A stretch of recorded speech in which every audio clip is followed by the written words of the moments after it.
That is a great question, and it's something I obsess over. So the question really is, what do you do about your set design? If you're on camera and visual aesthetic matters, what do you do about your set design? So when it comes to your set design, I think that for many of you, it's a matter of keeping it simple and clean to the best of your ability. I would like more of you to consider the value of just finding a clean wall to film against and keeping things very simple and talking directly to the camera and just making sure that the cropping and framing is good.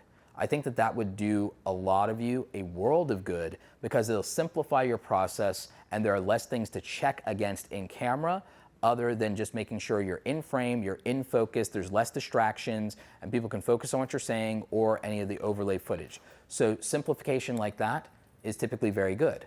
Another option is for many of you who are business owners is to the corner of your room that is your work area or your home office or your desk, consider filming from that area or that work environment and letting that showcase a tidbit of your personality.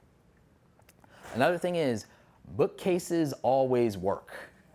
However, a lot of you, you need to watch some of my videos and look at my framing for my bookcase. I do not use the widest angle possible to show all of my bookcase, and I actually also don't film myself at a low angle. I film at eye level, so that feels like I'm face to face with the viewer, and I film tight enough in to where you're at the edges of my bookcase and not really much past that. And the reason I use that for cropping and framing is one, I have a background as a photographer, but two, it means that there's less of a lens distortion and it doesn't distort my face and make it wider. And if you want to avoid, anybody wants to avoid like a double chin effect, you film at a slightly angled just down the bridge of your nose here from eye level, and you make sure that there's not a bunch of that much headroom above you. There should probably be no more than a hand span at the most of headroom above you in your frame, but you should also